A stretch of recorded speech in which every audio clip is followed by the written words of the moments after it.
দেখুন, আমি এইখানে আরেকটি ছোট্ট আলোচনা করি। আপনি হুম। শাহবাগ মুভমেন্ট এবং যমুনা ঘেরাওয়ের কথা বললেন। গতকাল রাতে যখন আওয়ামী লীগ নিষিদ্ধ করা হয়েছে, তখন এই এই আন্দোলনকারীরা শাহবাগেই কিন্তু একটি মিছিল করেছে, আনন্দ মিছিল। যে মিছিল শেষে তারা জাতীয় সঙ্গীত পরিবেশন করে, আমার সোনার বাংলা আমি তোমায় ভালোবাসি। এবং সেই জাতীয় সঙ্গীত পরিবেশনের সময় আমরা কি দেখতে পেলাম, যারা আহ, মানে মাদ্রাসা ছাত্র যারা এই সমাবেশে বা যারা ইসলামিক বিভিন্ন অর্গানাইজেশন থেকে যারা এসেছিলেন, তারা এই জাতীয় সঙ্গীত চলবে না, বন্ধ করো, হিন্দু জাতীয় সঙ্গীত চলবে না, বন্ধ করো, সেই স্লোগান দিয়ে তাদেরকে জাতীয় সঙ্গীত গাইতে দেয়নি। গতকালের কথা বলছি আমি। এই ছাত্র আন্দোলনের সমাবেশে যারা ছিল, তারা, তার মধ্যে যে জসিমউদ্দিন রহমানী, আহ, জমিয়াতুল মুজাহিদিন বাংলাদেশ অর্থাৎ আইএস এর যে স্বীকৃত অর্গানাইজেশন, তার প্রধান জসিমউদ্দিন রহমানী কিন্তু এই আন্দোলনে ছিল। আসলে আহ, এর পরে আমরা কিছুক্ষণ পরে দেখলাম একটা মিছিল বের হলো, বিএনপি ভুয়া, বিএনপি ভুয়া বলে।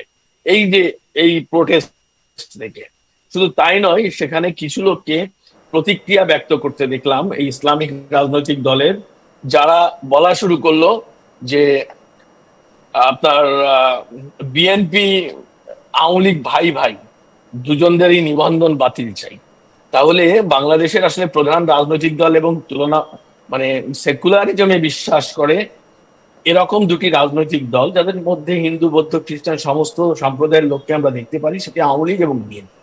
তাহলে আওয়ামী লীগ এবং বিএনপি কে বাদ দেওয়ার যে প্রক্রিয়া বা যে কথা, সেটা কিন্তু আমরা স্পষ্ট করে সেখানে শুনতে পেলাম যে তারা এক এক পক্ষ বলছে যে বিএনপি এবং আওয়ামী লীগ ভাই ভাই, তাদের নিবন্ধন বাতিল চাই, অর্থাৎ তাদের দুজনকে নিষিদ্ধের পক্ষে তারা।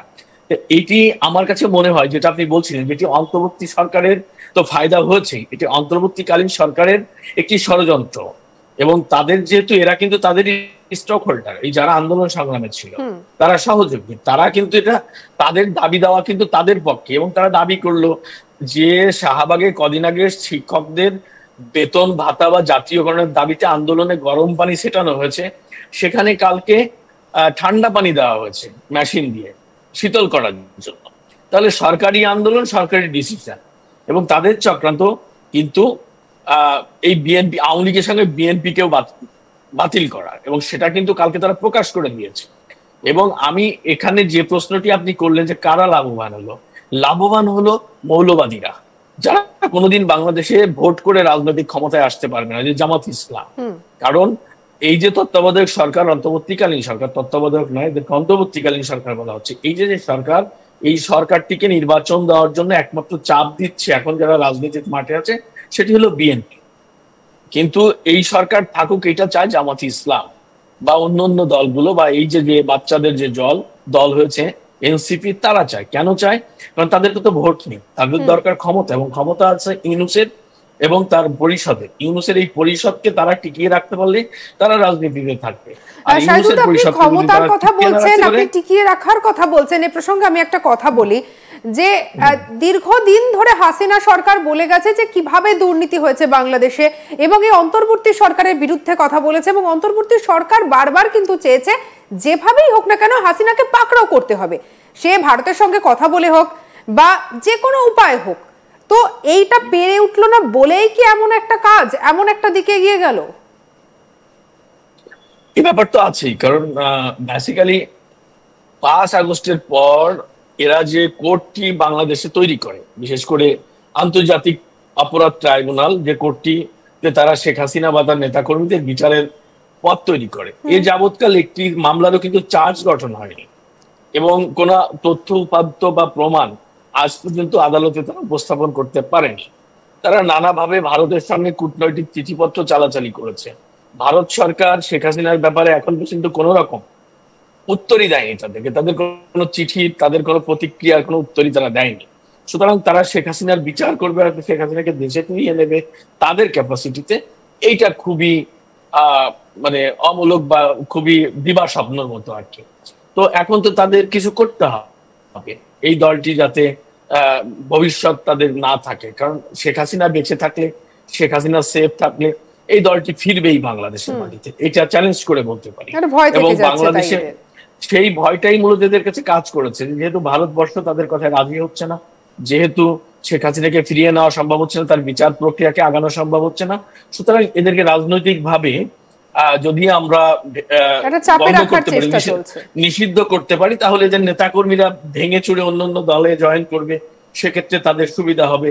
এদের মূলত এই প্ল্যানিং। কারণ এখন পর্যন্ত 5 আগস্টের পরেও আওয়ামী লীগের কোনো বড় নেতা কিন্তু রাজনৈতিক ভাবে ঘোষণা দেয়নি যে আমি আর আওয়ামী লীগ করবো না, বা আমি বিএনপি করবো, আমি জামাত করবো, বা আমি নতুন এনসিপি করবো। কেউ কিন্তু বলেনি। তারা আওয়ামী লীগের পক্ষেই লড়ে যাচ্ছে, জেল খাটছে। হ্যাঁ, তো এই পরিস্থিতি দাঁড়িয়ে তাদের আতঙ্ক এবং ভয়ের জায়গা থেকে যে আওয়ামী লীগ রাজপথে নামলে তারা রাজনৈতিক সুযোগ পেলে এই এনসিপি থাকবে না, জামাত থাকবে না, এই সরকার থাকবে না, এই ভয় থেকেই মূলত তারা এটা করছে। আরেকটি প্রশ্ন আপনি করেছেন, শেখ হাসিনার ফেরার কি হবে বা বাংলাদেশ আওয়ামী লীগের ভবিষ্যৎ কি, সেটি হচ্ছে যে শেখ হাসিনার, আমি আলোচনা শুরুতে যেটা বললাম যে বাংলাদেশ আওয়ামী লীগের 5 কোটির উপরে তাদের কর্মী আছে, যারা মাঠে ঘাটে সর্বত্র মানে বিরাজমান, এবং তারা রাজনৈতিক কর্মকাণ্ডের মধ্যে আছে। আমি আরেকটি ইনফরমেশন দিই, বাংলাদেশ আওয়ামী লীগের 50 লক্ষ মানুষ এই মুহূর্তে অনলাইনে পার্টির সাংগঠনিক কার্যক্রম পরিচালনা করে, সেটা টেলিগ্রাম গ্রুপে, সেটা ইউটিউব ফেসবুক গ্রুপে, সেটা জুম গ্রুপে, বিভিন্ন মিটিং এর মাধ্যমে, এবং শেখ হাসিনা নিজে এসব গ্রুপে জয়েন করে। তো তারা কিন্তু উজ্জীবিত, তারা কিন্তু মোটামুটি বেশ ভালো অবস্থান তৈরি করেছে ভিতরে ভিতরে। এখন যখন আনুষ্ঠানিকভাবে তারা নামার চেষ্টা করছে, নির্বাচনের কথা বলছে, বা এই সরকারকে পদত্যাগের দাবি জানাচ্ছে ইউনূসের, তখনই মূলত তারা এটা করছে। এখন ইস্যু হলো যে বাংলাদেশের দুটি কারণে আওয়ামী লীগ নামছে না। একটি হচ্ছে জুলাই আগস্টের আন্দোলনের নামে এই যে যারা সন্ত্রাস করেছে, এদের হাতে প্রচুর অস্ত্র রয়েছে, যে অস্ত্রগুলো আইএসআই সরবরাহ করেছে, যে অস্ত্রগুলো বিভিন্ন জঙ্গি গোষ্ঠী সরবরাহ করেছে, সেই অস্ত্র কিন্তু এরা জমা দেয়নি। বাংলাদেশে প্রায় 500-র মতো পুলিশ স্টেশন, যেগুলো আগুন দিয়ে পুড়িয়ে দেওয়া হচ্ছে, ভাঙচুর করা হচ্ছে, যেগুলোর অস্ত্র লুট করা হচ্ছে, সেই অস্ত্র কিন্তু আজ অব্দি উদ্ধার করা হয়নি। শেখ হাসিনার যে নিরাপত্তা বাহিনী ছিল, ওনার মানে ওনাকে যে নিরাপত্তা দিত এসএসএফ, স্পেশাল সিকিউরিটি ফোর্স, তাদের যে অস্ত্র, সেটি কিন্তু 5 আগস্ট লুটপাট করা হয়েছে, সেই অস্ত্র কিন্তু আজ উদ্ধার করা হয়নি। এই পরিস্থিতি দাঁড়িয়ে আওয়ামী লীগের যদি রাস্তায় নামে, তাদেরকে গুলি করে মারা হবে।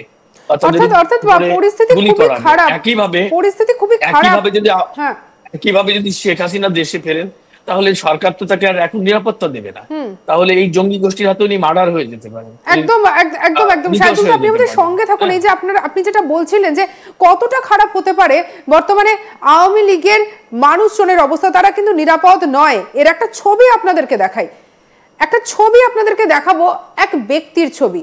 এই ব্যক্তি ভারতে পালিয়ে এসেছেন। কেন পালিয়ে এসেছেন জানেন? হ্যাঁ, বাংলাদেশিরা ভারতে এসেছে অনুপ্রবেশকারী, এই ঘটনা তো আমরা রোজই দেখি। ইনি